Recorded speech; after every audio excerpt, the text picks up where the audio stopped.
We're sitting here with author Valerie Estelle Frankel, known primarily initially for her Harry Potter parodies, but now actually for a quite serious work that's coming out with McFarlane Press called From Girl to Goddess, the Heroine's Journey Through Myth and Legend. See, it even takes her a lot to say it. Yeah. So is this like a John Campbell sort of reevaluation-esque thing? Yes, it is. Joseph Campbell did the heroes... Sorry, Joseph, thank you. But well covered to protect him from actually having screwed up. Just nice and no, smooth. But I did screw up. So. You did, but it was so nice the way she did that. She did. That was you nice didn't even like make the mistake. But I had. So. Yeah, you guys are funny. Yeah, go ahead. Yeah. So he wrote from The Hero with a Thousand Faces, which covers the epic journey that you see in everything from Lion King to Star Wars as the hero grows into an adult. Star Wars was a completely original plot. Oh, my mistake. My mistake. These aren't the droids you're looking... Yeah, go ahead. Yeah. And the heroine's journey is the same thing, but it's how the girl's story is different as she grows into an adult. How many stories did you have to sort of research in order to do this book? Over this past summer, I read about 400 mythology, sociology, psychology, everything books. So you didn't put that much effort into it? Nah. But before that, I was busy reading, you know, Golden Compass, Narnia, all these popular fantasy YA novels and seeing what the connection was, and that's where the theory first came from. So you saw within these sort of contemporary works a theme that was actually matched in the actual literary works that you did this past summer. Can it be actually brought down to sort of a single theme, that the heroine's journey as differed from the hero's journey?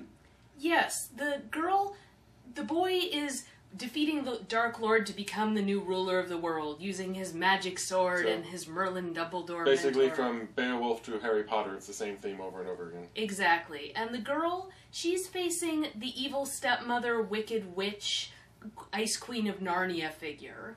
She's descending into death, but she's usually doing it to protect a loved one, as Lucy's protecting Aslan and Edmund, as we've got Lyra from Golden Compass questing to get her friend Roger back. And her dad. Yes. Yeah. Do you find that the heroine's challenges are more within her sex than necessarily that of the male? You know, in other words, he's either fighting a dragon or he's fighting another guy, but it seems to me from at least what you're saying that the heroine is fighting the stepmother, the sisters, the evil clique kind of thing. You also said something I found interesting. The tools the guy uses for his quest tend to be pretty predictable. Take the sword of destruction. Take the bow of death. I like that question, but I want to hear the answer to this one. You guys are still funny. Yeah. Yes! What was your question?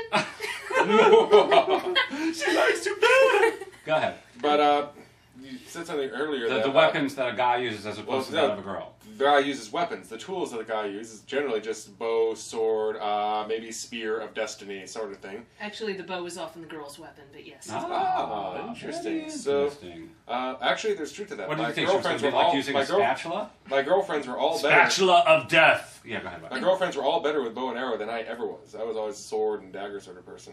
So what are the tools that the heroine uses on her journey? Usually not the spatula of death, although there's a wonderful short story about the frying pan of doom. But guys, I like the spatula of death and the frying pan of doom as a sort of working piece.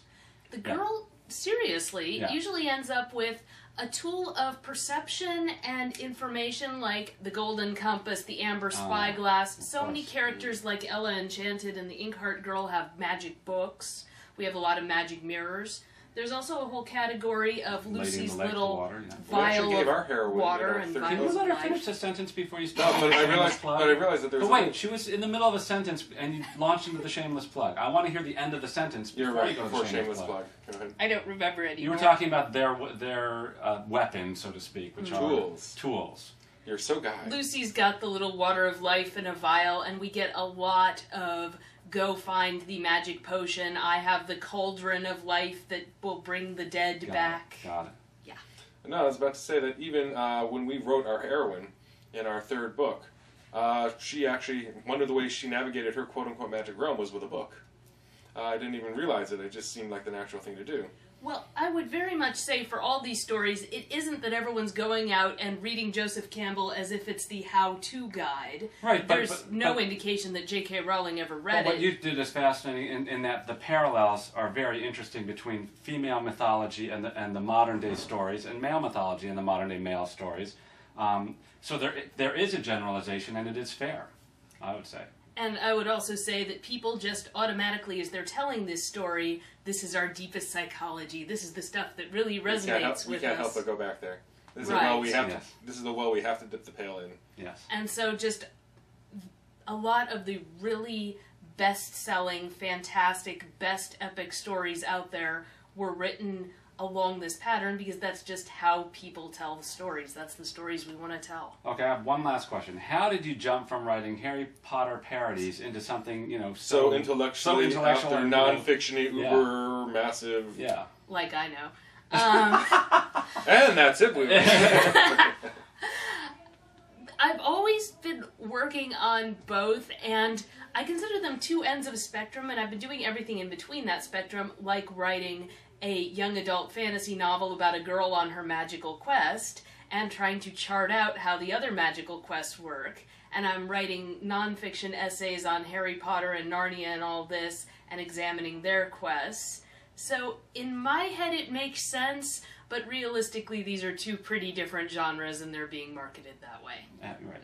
All right. Well, that's a fair answer. So, in other words, your head is very big with many strange things in it. Yes. Excellent. I like it. Valerie Estelle Frankel, thank you so much for being on a spot interview of NeverEndingPanel.com. We appreciate your time. This was fun. Woohoo! Nice. Oh,